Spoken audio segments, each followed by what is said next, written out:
welcome to the last in our Shared Care Record webinar series. I'm Katie Brooks, Senior Marketing Manager at Orion Health. Today we're going to be hearing from the Connecting Care programme, one of the most advanced shared care records in the UK, having first gone live in 2013.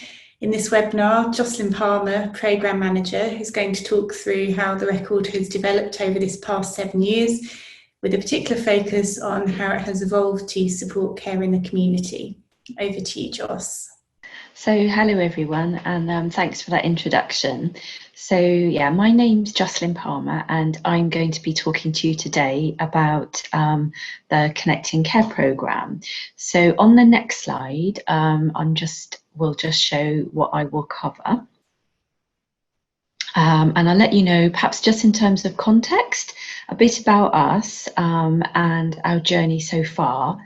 And then I'll go on to talk about some of our lessons that we've learned over the years that we've been working on Connecting Care. And then I'll definitely make time for some questions and discussion at the end. Okay, so if we move on to the next slide, Connecting Care programme is based in Bristol, North Somerset and South Gloucestershire. So that's down in the sort of southwest of England. And as a region, it's quite varied and it's quite mixed. So there are some very urban areas as well as some more rural areas.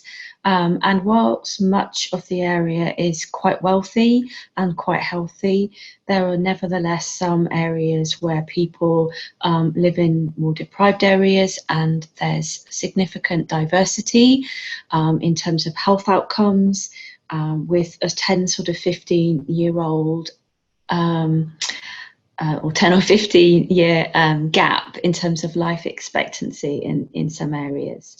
So that's a kind of picture about where the programme comes from. And when we first started Connecting Care and we were thinking about what we needed to do around information sharing and how can we make care better, safer and more joined up, then it's that kind of backdrop that was really quite crucial in terms of some of our thinking and some of why we felt we needed to do the programme. So if we could go to the next slide, please, that would be great. So this slide shows you the partners that are involved in Connecting Care.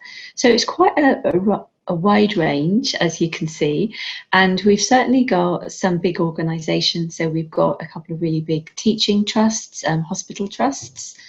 We've got a sizable community health provider organisation. Our 3 local councils have always been a really fundamental part of Connecting Care. And obviously there is our main clinical commissioning group.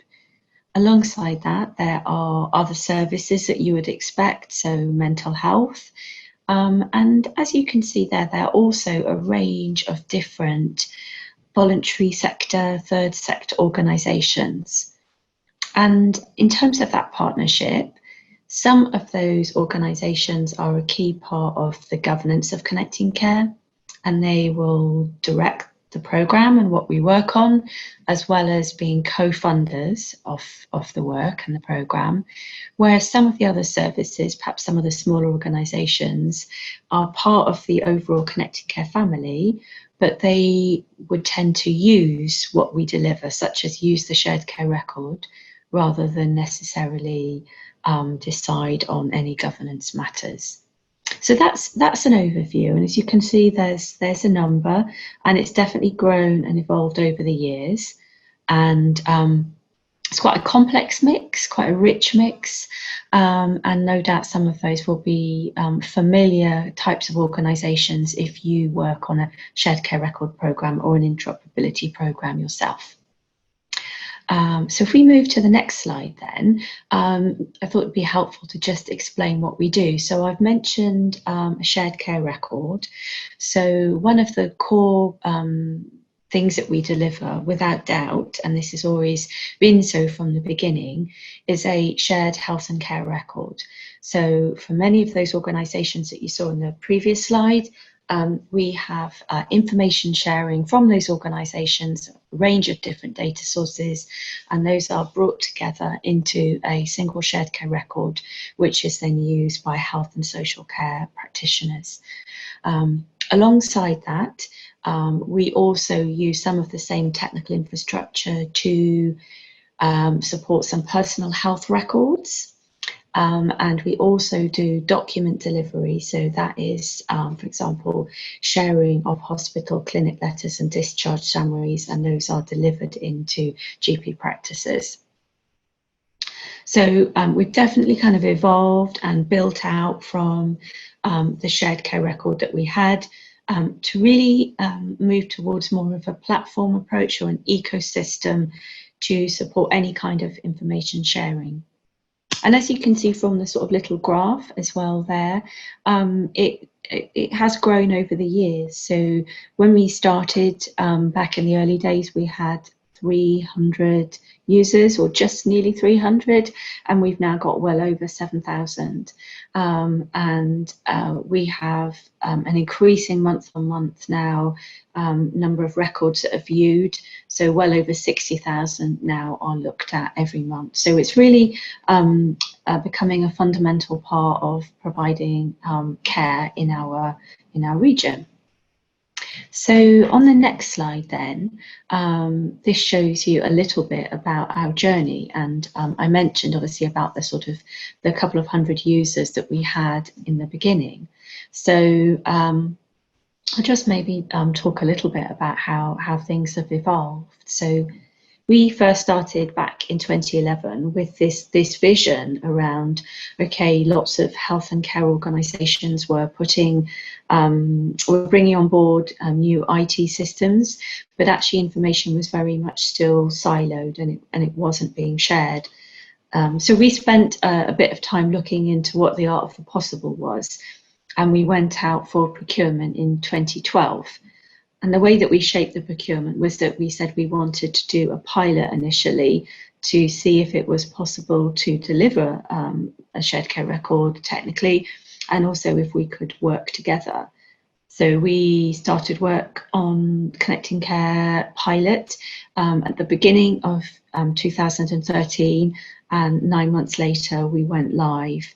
And that was with a range of systems. So we were sharing data from GP practices in the region, and also from most of our hospital trusts and most of our local authorities, but we didn't necessarily have the same depth of information sharing as we have today. So it was very much smaller.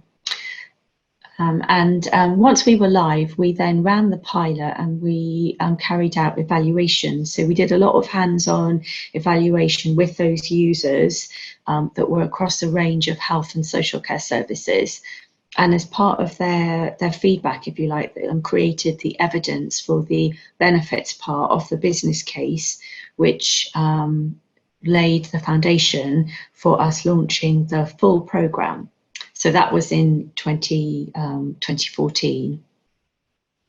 And from there, really, it's been an evolution. So we have done some fundamental work. So we've re-platformed technically.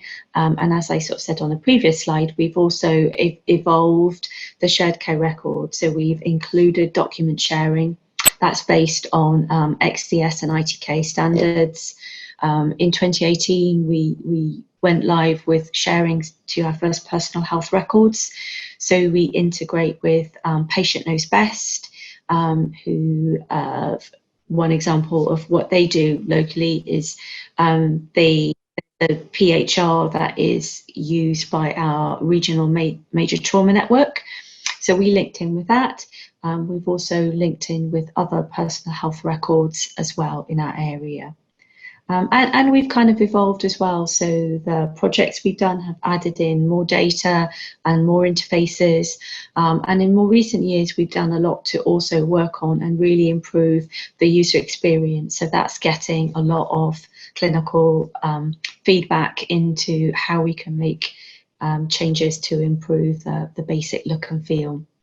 And I guess we've gone from what was a maximum of, say, 10 systems that were integrated to well over 20 different types of systems that are now integrated in our shared care record. And that doesn't include the number of systems that have also changed over the years. So many health and care organisations have changed their core electronic patient record or their record systems, and we've obviously had to, you know, unhook the old interface and replace it with a new one. So hopefully that gives you a kind of idea that it's not something that's just happened over 1 or 2 years, but also that it's possible to start small and to really evolve and develop the depth of information sharing, and to also incorporate other things like personal health records, and to utilise standards. So as well as XDS and ITK, we actively use FHIR. And to be really like constantly looking to evolve. And we imagine that some of the next steps for us as a programme will be looking to make sure that we are able to share information more regionally in line with some of the sort of laker programmes that are running. Okay, so let's move on to the next slide then. I will then talk a little bit about some of the projects that we've been doing. So I sort of mentioned already about the work that we've done and the sort of increasing focus around personal health records. And I think we very much see that, and keeping mindful of being able to, for example, consider like integration with national NHS services, with the NHS app and so on. But a couple of other things on here that people might find of interest. So yes, we've always had quite a strong safeguarding theme, and we have, of course, focused on information sharing in some quite traditional areas. So sharing of GP records, sharing of records from secondary care. But we've also gone into some territory that's been a little bit harder. So, for example, one of the projects that we did a few years back was with our 3 local authorities, and we put in a bid to the local government to do some work on child safeguarding information. And we were successful, and so we ran some quite a sort of extensive project with the 3 local authorities in our region to share really quite a deep set of data about children who are at risk, children who are in care, children who are under safeguarding. And it was interesting and at times contentious and needed some really quite skilled stakeholder management. And I think this project was a really good example of where we will tackle things in a how can we move them forward way. So, for example, one of the people that was involved in that project was really quite, I don't know if reluctant is the right word, but had some real reservations around the information sharing that we were doing. And so we asked them, well, what would it take for you to feel comfortable? And the answer was, well, we'd like you to bring the Information Commissioner in so that they review and approve the project. So we absolutely invited the ICO in, and they reviewed the work we were doing and our approach, and they gave us a clean bill of health. And then that particular stakeholder was happy and the project was able to move forwards. So I guess that's an example where we know that some of the information sharing is challenging, but actually what we've done through the programme is look to take a positive approach to really making it happen rather than giving up or saying no. Something else that's interesting that we've been doing, and you can see there's a picture there of a group of people sitting around a table, and the gentleman with the sort of, I don't know if he'd laugh if I said this, but the person with the sort of nice smile and the white hair, he's our clinical lead, Dr. Mike Taylor, and he's the lead for the Homeless Health Centre. And Mike has been an amazing champion, and one of the things he's done is he's really opened our eyes and introduced us to aspects such as some of the voluntary sector organisations that have really benefited from access to information. But we've also done work, for example, some quite innovative work around information sharing from drug and alcohol services around opioid substitution. As an example. So that's been really fascinating, and we've really appreciated his clinical leadership in that space. So a couple of other things I'll just maybe mention here is In terms of health history, some work we've done recently, and this is to do with supporting our partners in their COVID efforts, is we've incorporated the results of scoring, if you like, related to COVID. So we are sharing the NHS digital COVID risk scores, which are the ones which have kind of gone through to primary care. But we also work with our STP and our CCG around something called a Charleston Comorbidity Index, which was some local work that was done on assessing people's risk of mortality around COVID and the factors that would contribute to that. And we did that work with them. They did the risk stratification, if you like, around that. And then we show that within the shared care record. And that was a first for us, really. It was the first that we delivered it in about 5 days, I think, but it was also the first time that we actually took, if you like, the results of a risk stratification of some kind of analytics work, and we actually put that in the shared care record. And I think for people who are working on regional LACAs or are aware of some of that type of work, you'll know that bringing together of population health analytics and direct or individual care is very much the direction of travel. So for us, this was the first step in that direction. And that was interesting work, but it was also really good to be able to contribute to supporting frontline staff in their COVID work. And then just finally, I thought I'd mention something to do with care homes as well. And this is obviously quite topical with COVID as well. We have been working with one of our local authorities in particular who led the work, and we put a bid in to do some work with care homes. So this is partly about making connecting care available to care homes so that people there can see things like discharge information, GP information, that type of thing.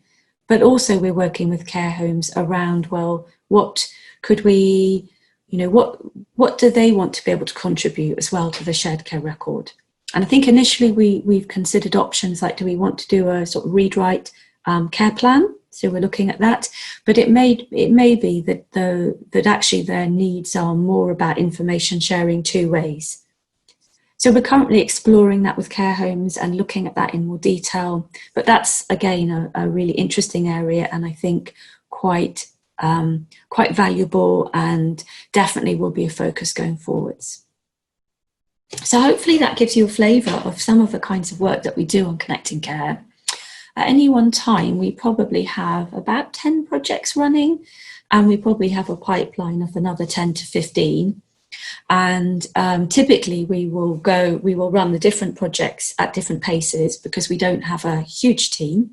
And quite often the work that we are doing, we also need to work with one of our connecting care partners. And depending on what they are able to do, because obviously they've always got their own internal priorities as well, then we juggle and flex.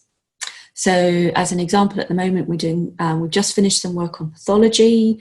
We're doing some work with our mental health trust. One of our hospital trusts is changing their main patient administration system. We're getting underway on another personal health record, the My Medical Record around cancer care.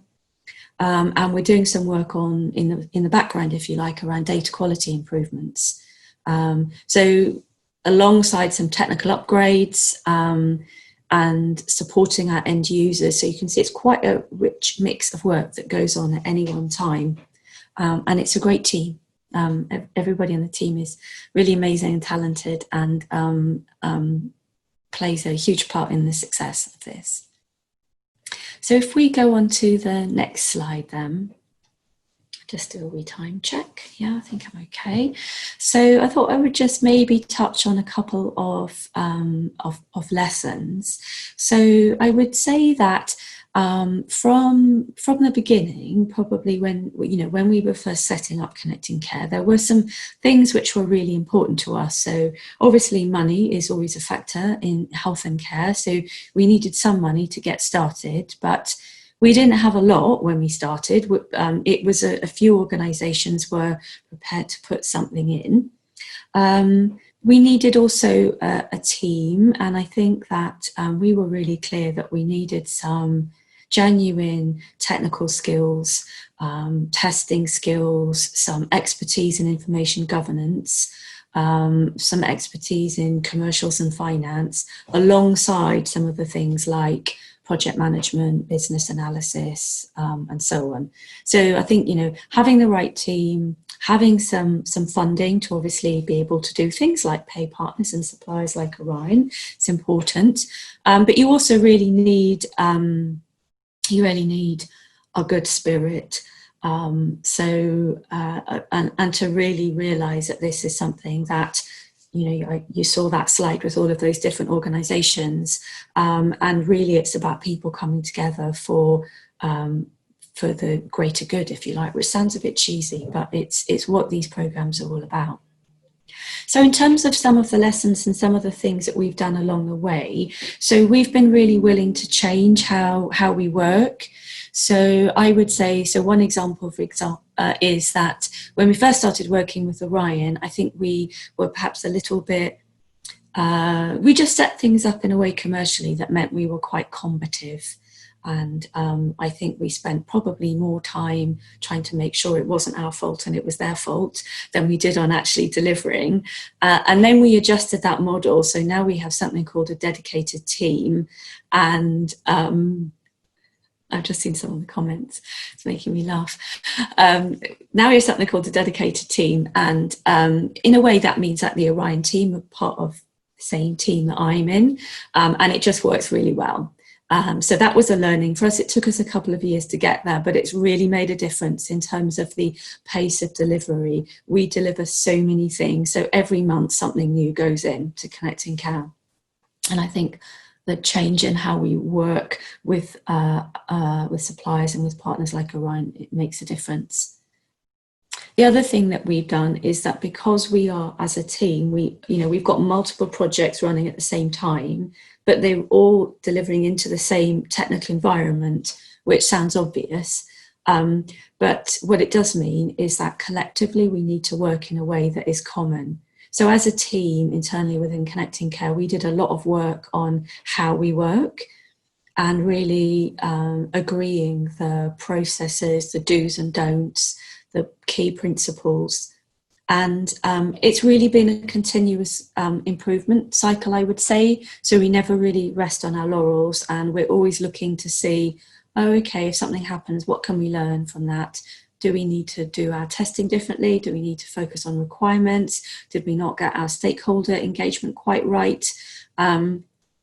So I guess we try to create an environment where it's okay to talk about things that went wrong and to make suggestions for how we could improve it.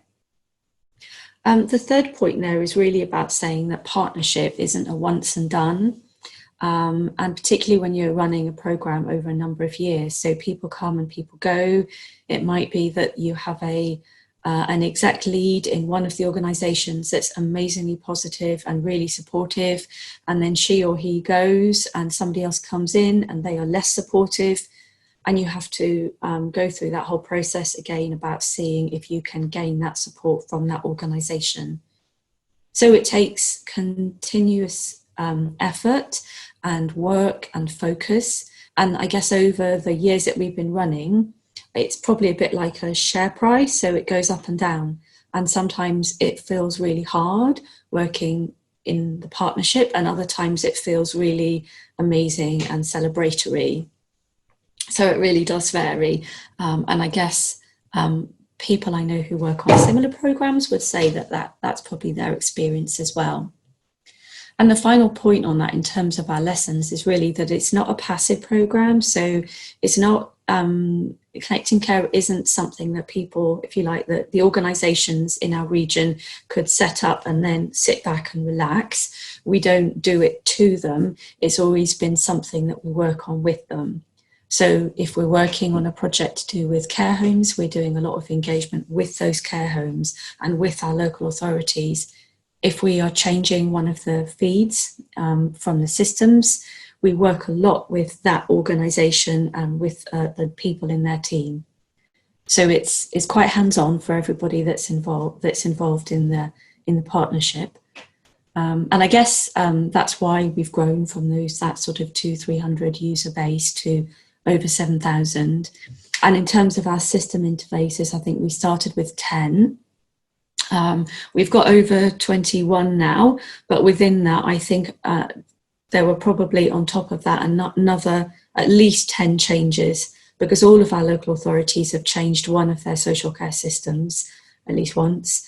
And our hospital trusts have also changed their patient administration systems, and our community health system have also changed their system. So we've had a great deal of change, which has maybe inched us forward, but it takes a lot of effort as well.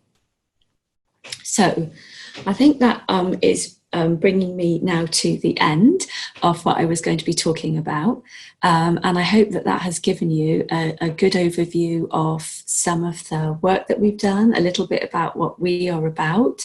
I think on the next slide, has it got my some of my contact details, or maybe those are at the end. So I'm really happy if anybody wants to get in touch and to share stories or experiences. I'm always really happy to share with other people who work in this same space. But I guess I think I've been talking for, just coming up to half an hour, haven't I? So if I just take a break now, and we can see what questions that there are. I'll take a sip of tea as well. Thank you so much, Jocelyn. That was a terrific overview. We have lots of great questions. So if you're ready, I'll go ahead and get started with those. Okie doke. All right. So do you have any private hospitals on board? And if so, how much do they pay for licenses? Oh, really interesting. So we have literally just started with this. So there's somebody on the programme team who is our amazing engagement lead. So that's a lady called Fran Draper. And Fran has been working quite hard on this topic for a while. So we do have some independent sector providers who are coming on board now. Honestly, the question about finance hasn't yet been resolved. So we need to dig into this. And I think some of the complexities that we found have been, for example, there are NHS staff who work in our NHS organisations as well as in those organisations, and there are NHS patients who will be having NHS treatment in those organisations. So I think there are some areas that we just need to work through in terms of what that means, and what that means for access, but also what it means financially. So we're looking into that at the moment. If anyone's done it, be really happy to hear. Great, thank you. How do you communicate to the public regarding secondary use of personal health records? Okay, so at the moment, Connecting Care is very much focused on direct care or individual care. So there are some shared record programs that have got long established links with research, analytics, secondary uses, and so on. So I think I've got some colleagues who are based in Hampshire who have had that for a number of years. That hasn't been the case with Connecting Care. So we very much set up with, as I say, like that focus on direct care. We know that we are being asked if we can move in that direction of looking at secondary uses. And so that's very much something that we'll be having to tackle. So we've obviously looked at informing and how we communicate with the public in terms of what we do at the moment around direct care, but I recognise it's a whole other level when we're getting into the secondary use aspects. Okay, great. So the next question is, integrating all of the data points to provide a single true EPR is a challenge. How do you prioritize which data to integrate? Okay, so I think that's an interesting question. So we've probably taken a mixture, and at the beginning our approach was almost, it was quite a pragmatic one. So we went to, for example, our hospital trusts and we said, okay, what data at the moment are you sharing from your PAS systems? Have you got any existing feeds? If so, could we have that as well? So we went really, I suppose, with the art of the possible and what was already there. I think on top of that, when we've done some specific projects, like I gave the example earlier about the social care ones around child safeguarding, we did a lot of work with people in those services around actually what was the data that they wanted and that they needed from different people's perspectives. Over time, I would say we've evolved things. So we've done work on, we've used, for example, PRSB standards. Probably some of the audience have done similarly. And we've really looked to see if we can evolve so that we've got a standard spec, which is what we would aim for now going forwards with any organisation. But sometimes people can't do that, or they haven't got all of the data, or some of the data is on a system and some of the data is on paper. In which case, I think we try to take an approach that one step forward is better than no steps forward. So we don't have to wait for everything to be perfect. It doesn't have to be nirvana. If one of our partners can do something, that's better than nothing. And we will look to kind of evolve it and move things forwards. And I'd probably say that our local authorities is a good example of that, because when we first started working with them, we made the mistake of thinking that social care data was very similar to health data. And when we started, we realised we'd made a mistake about that, and also that the data set we got from our local authorities was really quite small. But as they've changed systems and as our learning has grown, we've extended that over the years. So it's an evolutionary thing, I would say, rather than a point in time decision. Perfect. So can connecting care benefit other trusts and health economies elsewhere in the country? So I guess probably most other areas now either have or are thinking of having programs a little bit similar to Connecting Care. So I think most areas are looking at information sharing and how can they share information better. And that's probably been accelerated a bit with COVID, I would say, because of people working differently. It becomes even more important to have the information you need at your fingertips. So Connecting Care can absolutely help other areas in terms of we're always really up for collaboration and working with other regions or other areas. But that's not necessarily the same as saying, here, you take what we've built. I'm not saying that couldn't be done, but I imagine that locally, probably most people want to think about what's right for their region, for their county, for their STP. Of course. How do you manage access to the system? Do new users have to undertake mandatory training to satisfy IG? And if not, how do you audit this? Okay, fab.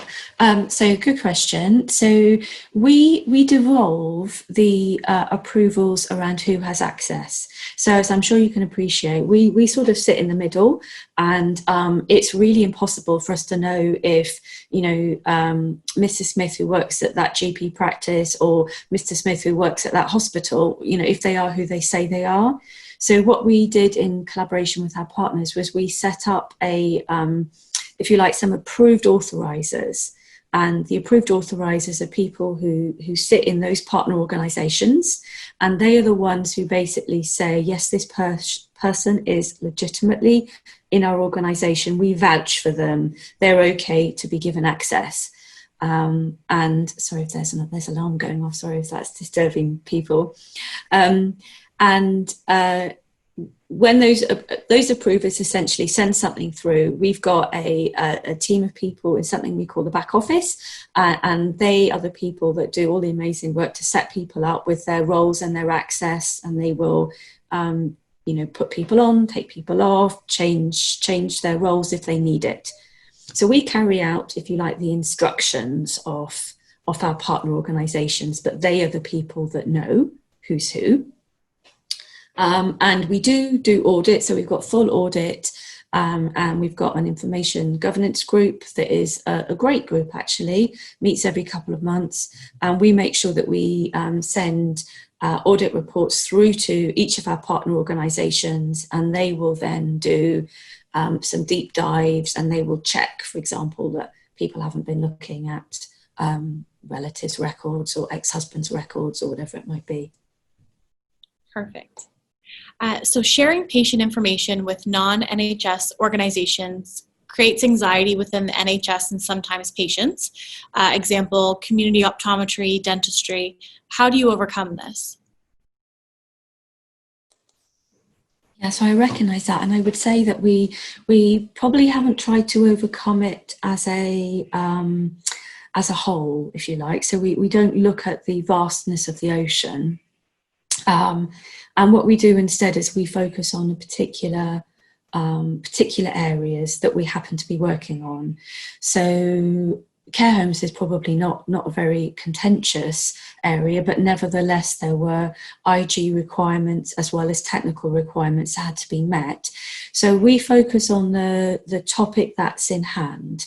And I guess we've been fortunate to have some really good information governance advisors, as well as that collaborative group from the whole partnership, who've always looked to see and to make sure that we can do things, but that we do things legally and safely and securely. So they've kept us on track. So any projects have to go to them, and they will pull apart the details, and if there's something we need to do that we haven't considered, they'll tell us what we need to do. So yeah, I recognise that, and I think as well within the team, like, we're very pro information sharing, but I would say that certainly, I always think about, well, if it was my data, how would I want it to be treated? Like, legally, respectfully, for good reason, for good purpose, and that's how we always try to approach things. So yeah. Excellent. So what percentage of practitioners are on single sign-on, and how has it helped to boost the record access? Okay, so single sign-on. So that's interesting, and I think it's definitely helps. So for that to happen, we're kind of a little bit reliant on the IT system providers for that organisation, if that makes sense. So I mentioned before that our GPs use EMIS and our community health use EMIS as well. So there was some work that happened between EMIS and Orion Health to make that link happen. So now if you're sitting in EMIS, you can hit a button and you'll go in through that same patient context, and you'll be able to see the connecting care record. So at the moment, we've got that set up for EMIS, so that's our GPs and community. We've also got it set up for one of the acute hospital trusts, so that's using Medway. Other trusts are in the process of that, so they're moving on to that. Our other big teaching trusts currently use Lorenzo, and I think that's in its final stages. I think it's theoretically possible for our mental health trust, but they haven't done that quite yet. And I think for our out-of-hours providers who use Adastra, that's coming soon. So it's very, it's happened over time. In terms of the exact percentage, I can't give you that exact number, but happy to follow up on that. But it does make a difference because obviously it's just one less thing for people to do, as opposed to logging onto a separate website. So it's very definitely something that we're keen to follow up on, whilst we also recognise that it does depend on the other supplier as well wanting to do that work. Mm-hmm. Perfect. So how do you use role-based access, including for care homes? Okay. So some of you may know that there's been national work looking at roles, and particularly looking at the sort of health and care record exemplar programs, the LACRs. Have done work around roles, and I think their work on roles looks like it's very much more streamlined than ours. So we've obviously been going for a while, and my personal opinion is we've got too many roles. I think other shared care record programs have got fewer. But we do use role-based access, and our roles relate to the information that people can see, as well as some of the other functions that they can see. So classic example is we have some reports or some lists, if you like, that help the end users from particular organisations. So if you work in ED, you can see a list of patients that are checked into ED, and then you can just click through and have a look at their records within Connecting Care. So we do use roles.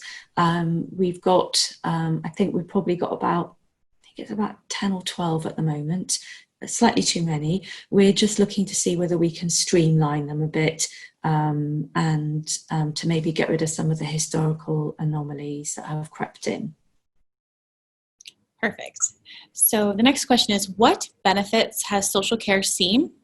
How is data shared with MMR HL7 overnight feed? Okay, so I guess in terms of social care, so there's probably benefits both ways. So one aspect is around the benefit, maybe not to them as an individual organisation, but there's information that they want to have shared, if you like, to support the care of that individual. So for example, you know, the sharing of the safeguarding information, children who are under safeguarding, that was deemed by our local authorities to be something that they wanted to make other partners in the health and care system aware of in a more effective way. So I guess that's where Connecting Care has done something to ease information sharing that they would do anyway, but they would do it differently. And then in the other side of it is where local authorities have benefited from being able to see information to help them. And certainly the feedback that we've got is, for example, around particularly, say, triaging cases that come in, looking to see whether somebody, and that could be social work, it could be safeguarding, it could be occupational therapy. But actually, so a good example is visibility of what else is going on. So we would have feedback saying, oh, I hadn't realised there was a referral that was also open with community health, and I hadn't realised that the GP was doing this, or I hadn't realised that actually they were in hospital, so I won't go and do a home visit.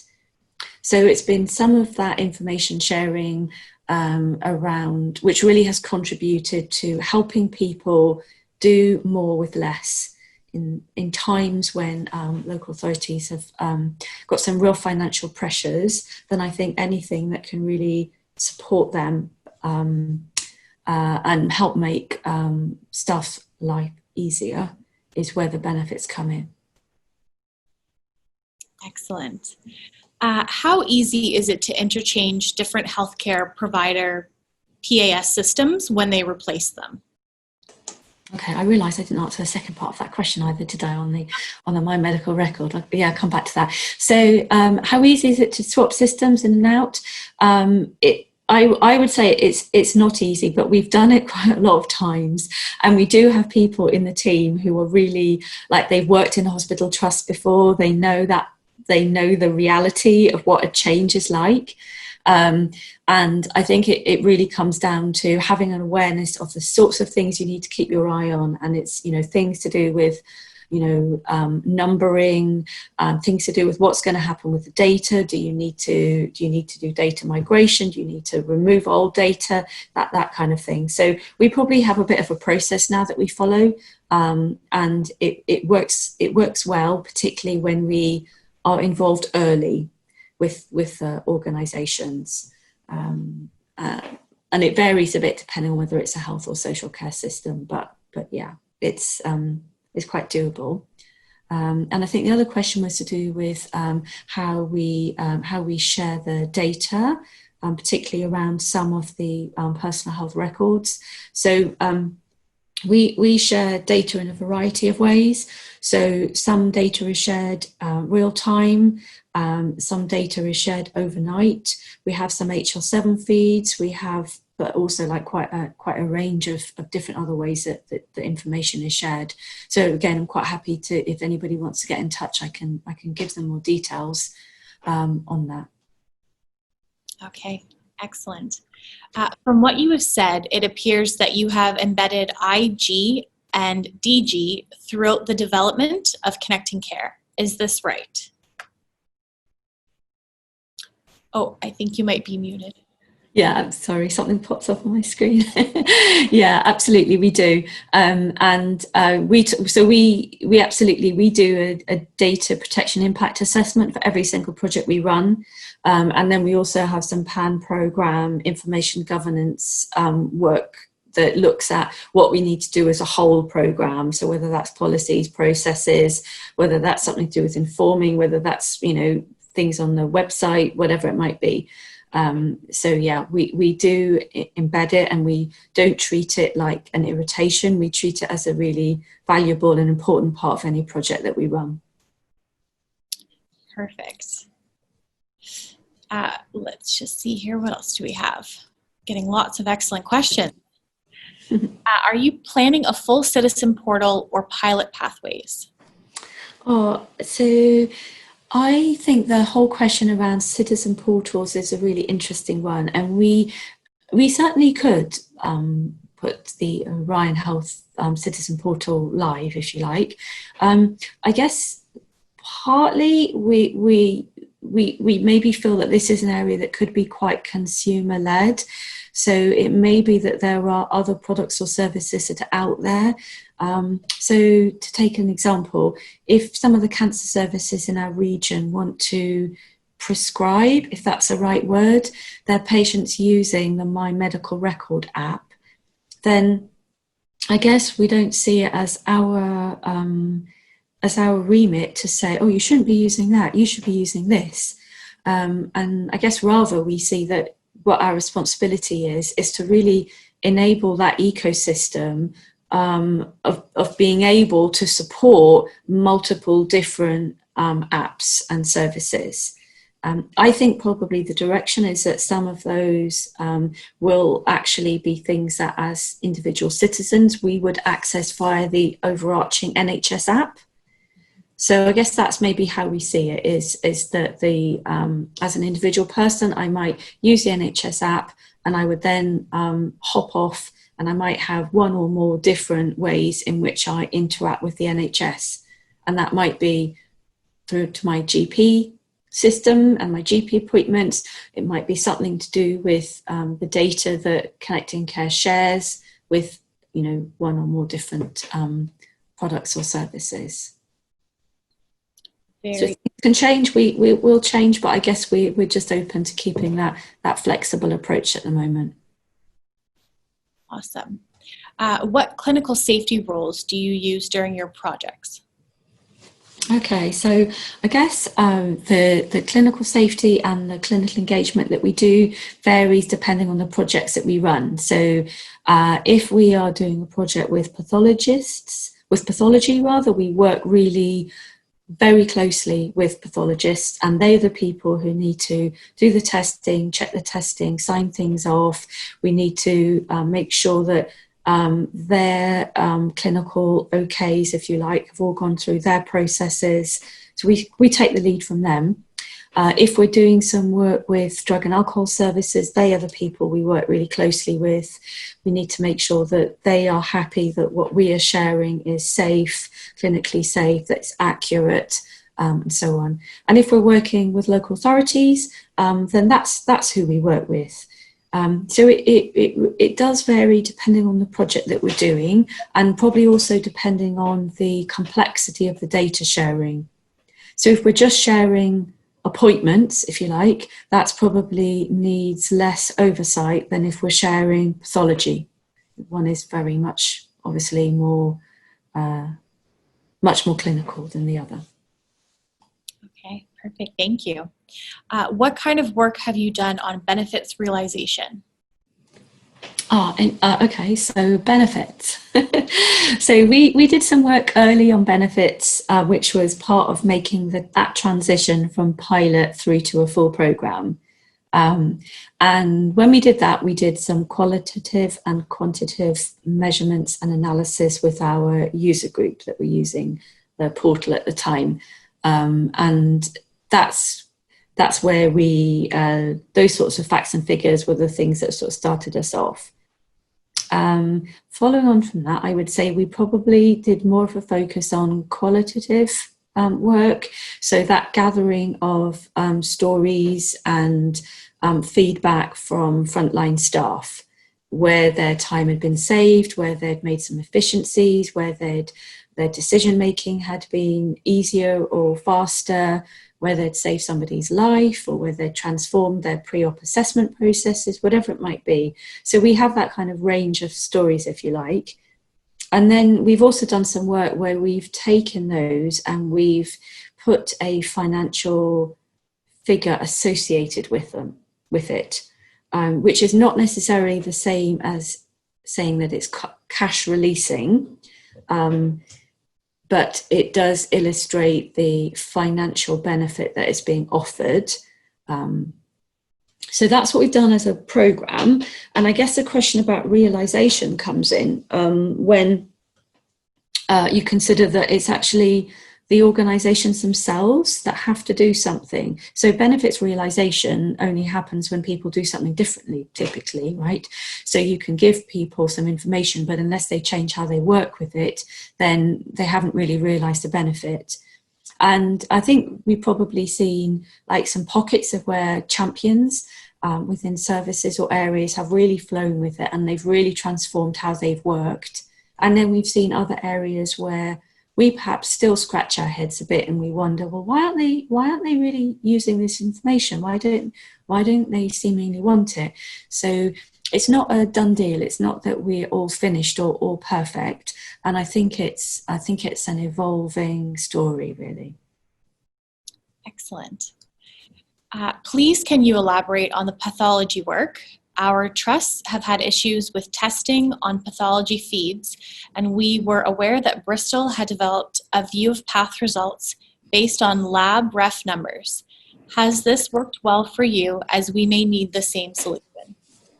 So our pathology is a really long story. So we first tried to do pathology, I think about the time, just after or about the time when we first did our pilot. And we ran into problems and our pathologists wouldn't sign it off, or some of the pathologists wouldn't sign it off, and we didn't feel, obviously, that we should go live, so we didn't. And a couple of times we've tried over the years to resurrect the project, but we've always just had the difficulty that obviously the pathology teams were super busy and we needed them to support our testing, and they had other things to do. But just this year, we probably actually started last year. So we've done it really quite slowly. We've done it at their pace. And we were really helped by the fact that in Orion, there is somebody called Simon Jones, who just knows pathology inside out. So he's really been massively helpful to us I don't think we could have done the project without him. But we absolutely definitely did some work on, there were some changes to the Orion product as a result of the feedback that we got from the pathologists that we were working with, and we looked to make those changes. We also looked to sort of share out some of that testing burden, and basically whatever the pathologists want, we did. So that project just went live about a month or so ago. One of my colleagues, Natasha Needs, was a project manager for that. And yeah, we were really pleased to get that live. And we're live with a feed from something called 7 Pathology, which is a service that covers a wider geography. We've got the results flowing through from one of our hospitals at the moment, but we're hoping to use the same mechanism for the other 2 hospitals. So those conversations are just happening at the moment. That's fantastic. So going back to private hospitals having access, yeah. Staff work across both NHS and private hospitals quite often. Mm-hmm. How do you manage and audit access to the system by an NHS member of staff to access information for use when working in a private hospital? Yeah, and I think that's a good question. I think that's one of the things that we will be looking at. So we can obviously trace, if you like, users and what records they've looked at and when they've looked at it.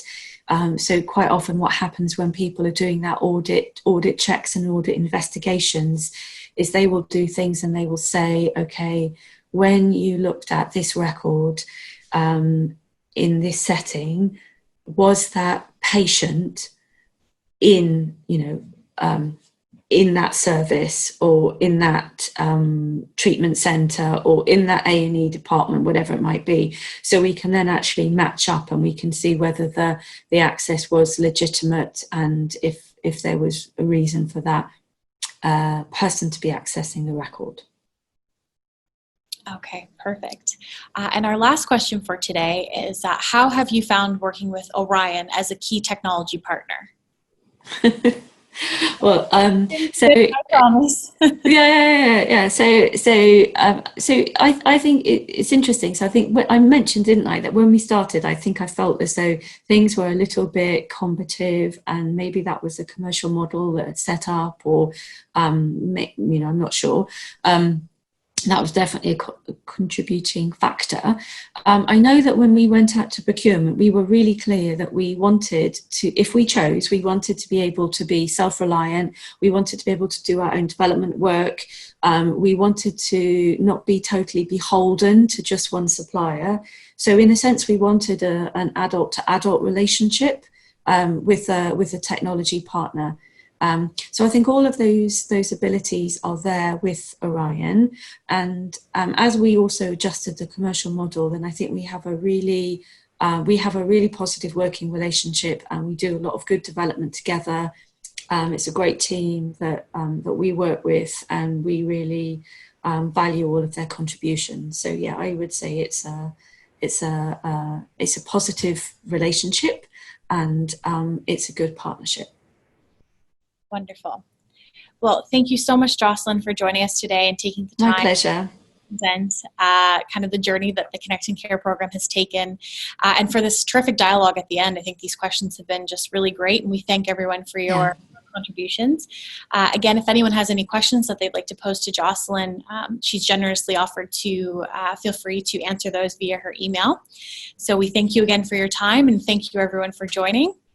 And thank you, everyone. Great rest of your day. Okay, thanks. Bye.